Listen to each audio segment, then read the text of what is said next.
Things are starting to get interesting with the arrival of the peddler, Padan Fain, who brings news of war in Ghealdan and of a man claiming to be the Dragon Reborn.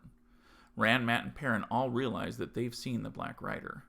Later, the gleeman, Thom Merrilin, entertains Ran, Mat, Perrin, and Egwene until the performance is interrupted with an icy tension when the stranger Moraine arrives.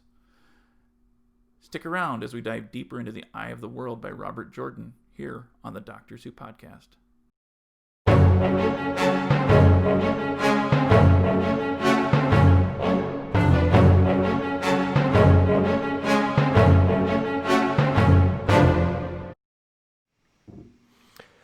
Hello and welcome. We are the Doctors Who podcast. My name is Chris. My name's Chip. My name is Brian. And today we are covering chapters 3 and 4 of The Eye of the World. Okay, why don't we jump right in, Chip, and you can tell us your high points. Well, high points.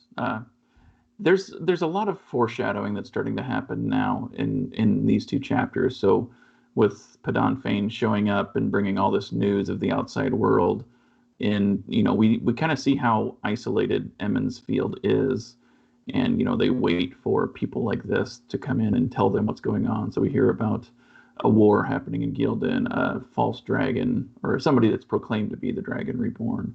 And then we also have the stories of the gleeman, Thom Merrilin, that kind of give more history into kind of things that have helped to build this world. So things that I think we'll probably find out more about in chapters and books to come. But it's just kind of interesting on a reread to see where some of these seeds, how early, Jordan planted them. Man, so this is, again, my first time through the book, and I felt like these were two great chapters that really encapsulate how big this world is and how isolated the small community is. You can tell how close-minded all of the people are, and these peddler, the gleemen that come in from out of town, just how different and out of place they feel. Like it just kind of doesn't jive well with the crowd. The gleeman is just he's such a weird character. Like I kind of get this weird vibe from him. Like, is he really, is he that bad at his job, or is he just hesitant to even be there? Like, what's going on here? He's definitely conflicted, and there's a story about a war going on, and there's just a whole bunch of things building in. But at this point, we're still doing a lot of the character development. So trying to get a feel for Rand and Mat and Perrin and some of their dynamics and how they relate with other people. So I thought that was pretty helpful too. So I grew up in a small town, about 750 people. So I can relate to this tiny backwater village depiction. Some of it rings true. Some of it is, I think in the last episode or maybe 2 episodes ago, I complained that it was just tropey how it was depicted. And I'm not sure if it was because I feel like it's tropey or I'm just affronted that he's got the small town mentality pegged. But what I really liked about this, especially when you get into the news from the outside world and them talking about a false dragon, if you remember back to the prologue, Lews Therin was the dragon. So now they're saying that the dragon will be reborn, and there's a lot of conflicting opinions on some people compare him to the Dark One, and some people say he's going to save the world. So you're starting to get into some of that mythology and that legend, and then you're also starting to get into, with the gleeman, with Thom, you're starting to get into some of the stories and the legends that are told. And there's some interesting things I'll bring up later that I picked out, but this is really setting the foundation and kind of building the world for the reader. So I really dig that. All right, Brian, before we jump in, you noticed something. Yeah, so I started looking at the cover of this book, and I just have the blue cover. It's kind of the standard from what I've seen, at least from other friends who have the book.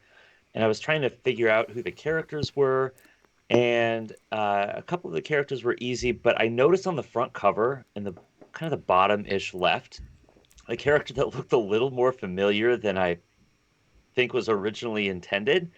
And I don't know if you guys are thinking the same thing, but I wonder if it's let's roll. Nicolas Cage. That's interesting. So, yeah, if you look closely, it could be Nicolas Cage. And so that prompted some internet research. And there is actually an internet conspiracy that says Nicolas Cage is a time-traveling vampire. Which he has has denied, which is exactly what a time-traveling vampire Well, that's would true. do. You wouldn't just blow your cover because then you're out. So. Right. Interesting. We'll have to... He was... Go ahead, Brian. Was he in the movie Timeline? Where he actually was time travel? Anyway. Maybe. I feel like Nicolas Cage... he fights all over time and does all sorts of magic and witchcraftery. It seems to be his shtick, so okay. Yeah. Let's jump in and kind of talk about maybe like the dynamic of or the importance of a peddler to a village like this, because I think this is it probably rings true historically to what this would have been like back in the 1600s or whatever. I think there's a new movie out right now that Tom Hanks is in called The News of the World, which is kind of the same premise where, he's a traveler and I don't know much about it, but I think he brings he travels and brings information to where he goes. And so, it makes total sense that they don't have cars, they don't have an internet, they don't have a means of communication really outside the village. So, that's probably how they get their information, is people that come traveling through. And it doesn't sound like many people leave the Two Rivers. So. Yeah, and you think about it, and even if you look at like how towns are like set up, like where I came from, every town's like 8 to 10 miles apart, because that's about the distance you can get to and from in a day if you're on a horse-drawn cart. Yeah. So it makes sense. It's as far as you can get in a day is about probably as far as you're going to go. So, yeah. Makes sense. But, excuse me. And I mentioned this, but the news that he brings is that, and I think, Chip, you did too, and you actually pronounced the name of the region correctly that I always butcher. So help me out.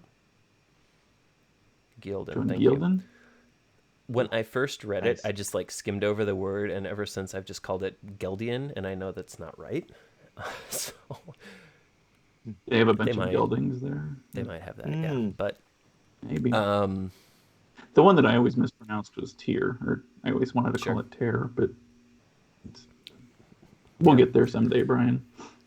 I was going to say I have my own pronunciation issues. I think this is where, and I like audiobooks, and I'm going to do my best to read as much of it in the written word as possible, because that's how I retain things. But there are some benefits to listening to the audio version, like if you wanted to know how to say the wisdom, if you wanted to talk about Nynaeve, is that how you pronounce it? And so that's how I did. But, some of these names are not necessarily intuitive for those of us less familiar with the world building. So, yeah. Does anyone know how did Jordan come up with the names? Did he base them on any languages, or, if anybody's watching and knows, or if he just threw them out of his mind from somewhere, that's kind of impressive I did too. Pick something out that was kind of interesting, and okay, Brian, would you say it was Nynaeve? Okay. Nynaeve, yeah. Nynaeve. Because, again, like I just listened to an audiobook a year ago, and that was the first time I've ever listened to an audiobook. So I have, like, what I think the names are in my head for the past 10 years, 20 years. Holy crap. Anyway, but what it says is when Egwene and Nynaeve come up to Rand and Mat and Perrin, there's a descriptor in there that says they both have dark coloring, and that immediately made me think of Amazon's Wheel of Time series, because I believe they went with a lot of dark skin and African American actors and actresses for They the went two much more wizards. multicultural Two than wizards.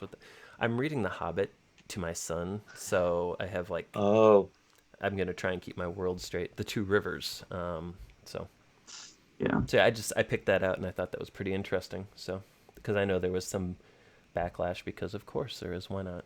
But it seems to be true to the books.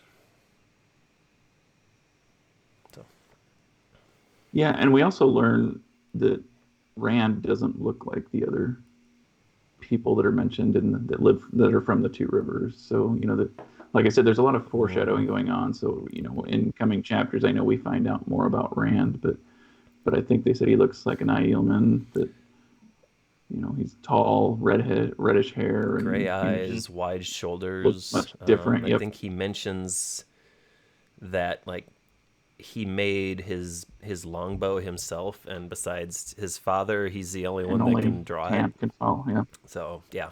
Yeah. The other thing that starts to this is one of the things that I probably nitpick on Jordan a little bit. There's a lot of the male female back and forth with, especially with Egwene and Nynaeve, as they're talking about how these boys aren't old enough to be off the leash or off their strings or on their own, and and then Rand's worried that he's not very good with girls, but Perrin's better than him with girls, and things. Just some of that stuff. Just I know it. If you think about the age of the characters, it's probably appropriate the way they're portrayed, but as a reader, it's just like a little cringeworthy. Yeah. No, you're not wrong. No. Yeah, although I think again that shows the depth of Jordan's ability to write different characters. Just being able to grasp that almost like angsty sort of nervousness of teenage years, and like at the Beltane Festival, like this is clearly the pinnacle of youth. Like this is the prom, homecoming, and winter formal all rolled into one. Yeah. And if you think about it, go back, like if you're reading the Harry Potter series, you get the same thing because they're kids, and J.K. Rowling wrote this from the perspective of kids. So like when Harry's doing something dumb because Cho Chang smiled at him or whatever, it's like, ugh. Oh. It's that there are parts of that are painful because I think it's accurate, but nobody wants to go back and remember how awkward we were. Right. So yeah, true. But then again, it's this small town that's pretty isolated. So, Chris, do you have any thoughts on the awkwardness of? Well, see, it's clear that everybody knows everybody, and that there are families that, the Congers and the Coplans, they reference often. Oh, yeah. And, they're always like these families that just have this reputation in a town that size, when everybody knows everybody and everybody's in each other's business. And I mean, it's not wrong. So no, I grew up about half my life in a town of about 2,000, and it was somewhat similar, where there were certain families that kind of ran the town, that the mayor was always from one of these families, and just they're the big businessmen that funded everything, and it was good to get away and grow up. I do want to talk about the gleeman a little bit, because I think that's another interesting dynamic of the world, where you have like these bards that maybe. Well, and it was a big deal for a gleeman to show up here. We heard about that in chapters prior to this. But it's just interesting in the perspective of the world, and I'm sure this happened, back in the day. But you entertainers, good at storytelling or juggling or music or whatever, just go from village to village and, hey, I'll play in your inn for the evening, or I'll sit in your tavern and draw people in, and you can give me free lodging, whatever. I mean, you see it here, you see it in The Witcher, obviously. Oh, and the Kingkiller Chronicles. Yeah. Close. Yeah. Oh, good Rothfuss I mean, point. books, and it's that more was pronounced there because you've got like the idea of like the patron, and how in high esteem yep. if you get your what was it, the pipes? Yeah, Yeah, it Yes, was the yeah. pipe silk pin. So pipes. yeah, Yep. yeah. Yeah. I mean, it makes sense. But when you think too that in a world like this, and in our own world pre, internet, before TV, I'm sure that this was a big deal. That when people would Well, travel around and entertain, and there's probably local entertainers, and there's Yeah. traveling entertainers, and the clearly big draw Matt crowds wherever they go. and Rand were talking, and they're like, what do the people do in the big city? I mean, there can't be any form of entertainment higher than the gleeman. Like the gleeman is the Yeah. epitome, and that's kind of the just the mentality of people who are just in a small town. They just don't know. Um, but I kind of got this weird sense, like, what's the ulterior motive for the gleeman being here? Is he purposely brought in by the townsfolk? Was he ordered to go there? Because he's clearly in a caste of like he has the rank of master gleeman, right? So he obviously does this for a living. And we don't know his history at this point. So was he like a court bard at one point, or I was think he? he He said he must have was. reached a pretty high level. Was he? I can't remember Hmm. Yeah. what he shared, but I know when Moraine showed up, she referred to him as Master Bard, and Yes. his reaction to her was pretty telling. Well, he also had a reaction to Fain, Almost the peddler. That's true too. true. So Yeah. He's just an interesting character, and he was maybe a little darker than I originally thought. Like he was kind of getting ready to hurl some insults out, and he seemed a little, I don't know, it'd be like the equivalent of if you can picture like Black Sabbath and Ozzy Osbourne coming to Des Moines, Iowa. Like it's just kind of out of character for their normal gig or normal right. routine. He almost seemed a little bitter to be there. But Tom would have had to bite like the head off a raven instead of a bat. If Yeah, that's That's a true. good point. That's a good point. Yeah. Well, maybe next wasn't chapter. that what he referred to Fane as, was, or he kind of compared him to a raven? Yep. Was it? Ah, Yep. So we're yes. carrying that like symbology of the raven through each of the chapters so far. Yeah, because we've had a couple Yeah. of mentions of the raven. Which I looked it up, by the way. I was curious to know what a group of ravens are called. Did you know that they're called an unkindness? What? I mean, I knew murder of So, crows, but an unkindness of I thought it was like a rook, but a rook is a bird too, though, right? mhm. Kind of like a hence the raven type name bird. But, rookery from the Tales of ah, Kavoth. true. We can Yes, go back and refer to that again twice in one episode. good call. Twice. Wow. Well We done. could talk about ravens in Game of Thrones too, but they're True. used differently there. Um, So so I think the very tail end of this, uh, Rand and Tam go back to the farm, and Rand finds out on the way it's because that the village council believes Rand and Perrin and I think one other kid that they saw the Black Rider.